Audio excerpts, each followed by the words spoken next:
And I tell this story because often we think we have to do some sort of battle with the sort of dream state, whether it's inside the arising of one's own, if it gets triggered, or somebody else's. The tendency of this dream state, this unsatisfactoriness, this energy field, consciousness of unsatisfactoriness, when it arises, it tends to do battle with itself if it arises within. And if it arises out there, it tends to do battle with what's out there. Right?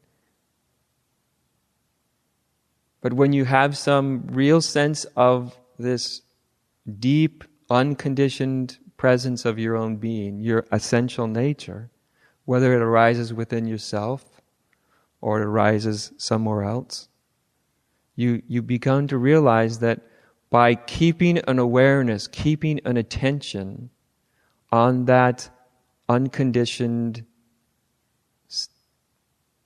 consciousness, right? That itself has this incredible impact. It may or may not be apparent at the moment. People won't always suddenly pop out of the dream state they're in, but it has a very, very deep impact nonetheless. Because whether it's conscious or unconscious, it's resonating with the same presence in the other. Right? And in some way they are partaking of it. And when your own unconsciousness arises, you realize it arises within a field of consciousness.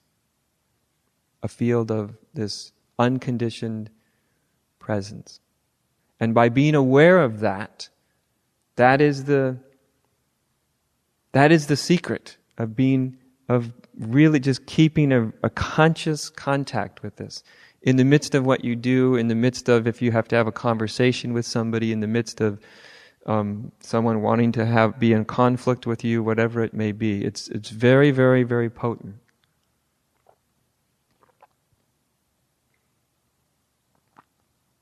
And that's one of the gifts of us being here, is we get this opportunity to not be disturbed, at least from others. Mostly you just disturb yourself if you're going to be disturbed. Because once you start to be able to be not identified with the own arising of this unconscious state of unsatisfactoriness within you, right? Once you become conscious that there's more going on than that, once you become conscious of this your essential nature, then you stop identifying with it, right? It's not yours, doesn't define you, it's not who you are. And you will find whatever you can go beyond in yourself, you've automatically gone beyond it in anybody you meet. If that energy field of unsatisfactoriness, misunderstanding, ignorance, separation, when you've seen through it in you, you've seen through it in everybody.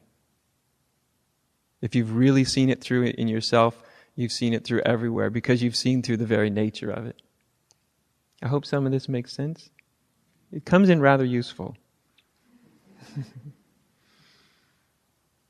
And let me just end up on this, and then I'll open up for questions. There are times when you may really open to not only your own, what I'm calling this sort of energy field unsatisfactoriness, or in psychological jargon may be called your shadow, right? Your shadow side. But you also may at times open spontaneously into the shadow side of human consciousness as a whole. And for those who've had that happen, you know it can be quite shocking, because when you open to the pain of humanity, to the collective dream state, when you really open to this sort of impersonal collective dream state of humanity, it can be quite a shock. Because it's immense, as you can imagine, because we see its manifestations in the world. So it's this immense, immense, immense consciousness of pain and confusion. And when people do, if they do spontaneously run into that, if they do sort of gain access to it, often people, it triggers the same within themselves. And so they kind of are in this state of like being horrified by what they see, right? Which means you're actually seeing it from the pain within yourself. When you see it from the state of presence, from the state of unconditioned universal consciousness, you recognize it for what it is, you can feel the immensity of it, but universal consciousness is never knocked off balance. It's never overwhelmed.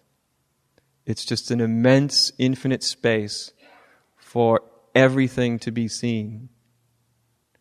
And so I only say this because if this deeper, more inclusive, more universal or collective dream state becomes apparent to you, just remember to see it. If you start to perceive it, just see it from the state of unconditioned consciousness.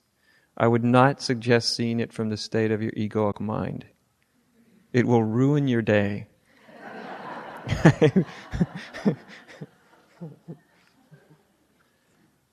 I've met people who kind of tapped into it, and they just can be in a state of absolute overwhelm for months, sometimes years. And strangely enough, 9 times out of 10, it's women. Men tap into this too. I've tapped into it, but so very, very often it's women, because women tend to be a little bit more. What's the word? I don't know what it is. Any of you women got the word for it? Empathetic, open in that realm. More available to it. What's that? Sensitive? That could be too, yeah. Yes. So, yeah.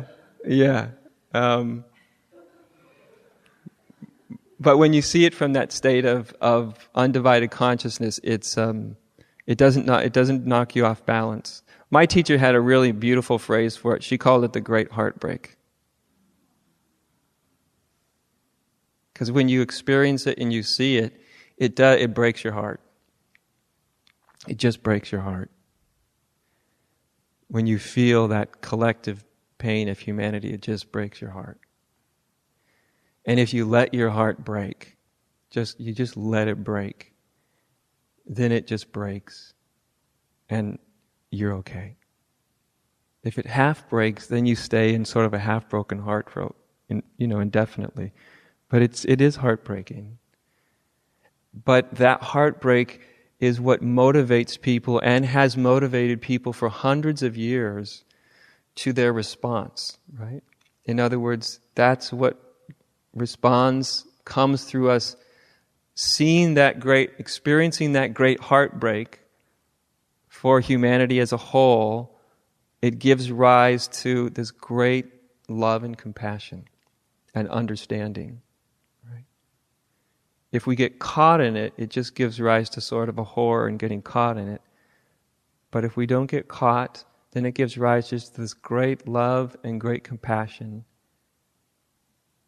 And it's the reason why so many people have seen deeply into the nature of existence, have not just sort of sat forever in their cave or hidden away from society forever. Some people do. That's their karmic destiny.